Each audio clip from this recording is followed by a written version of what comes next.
여러분, 오늘 점심 드시고 2,000원짜리 커피 한 잔 가볍게 드셨나요?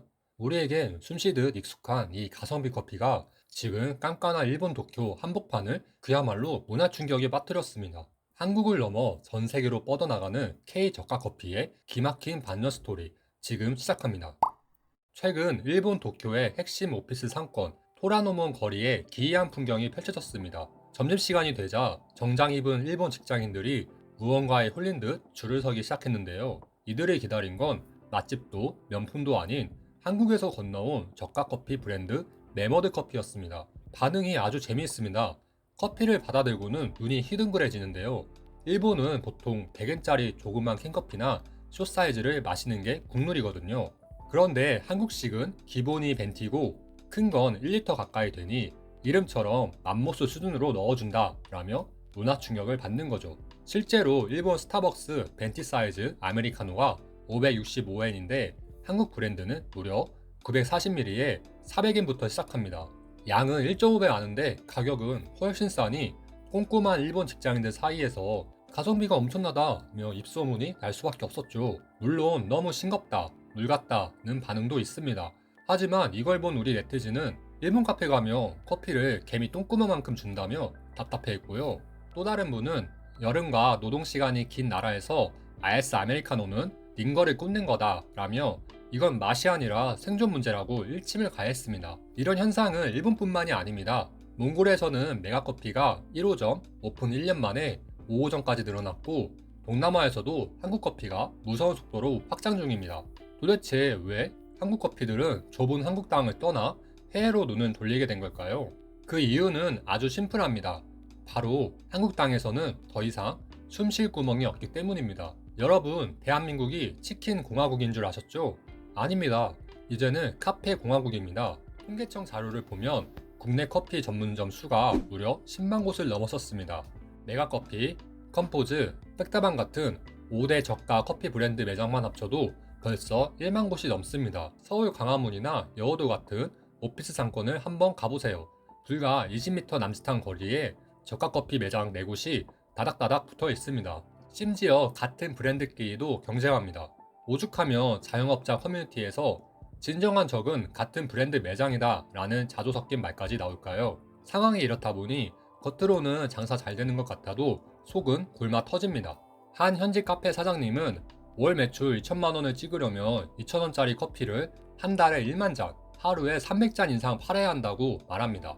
그런데 재료비 빼고 월세 빼고 알바비 빼면 마진이 10에서 15% 수준입니다. 결국 사장님 손에 떨어지는 돈은 고작 200만원에서 300만원 남짓, 주 7일 뼈 빠지게 일하고 가져가는 돈이 알바생 최저시급이랑 별 차이가 없는 겁니다.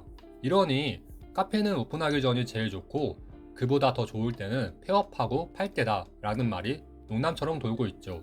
결국 살기 위해서, 망하지 않기 위해서 이 좁은 한국 땅을 떠나 카페 브랜드들이 해외로 눈을 돌릴 수밖에 없는 겁니다. 가장 드라마틱한 곳은 몽골입니다. 한국에선 좁은 매장에서 테이크아웃이나 해가던 메가커피가 몽골 울란바토르에선 무려 3층짜리 단독 건물로 들어서며 웅장함을 뽐내고 있습니다.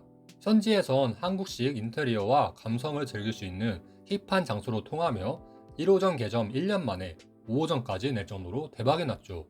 이 소식을 접한 한 네티즌은 메가커피가 감성 카페라니 무슨 맛 나온다.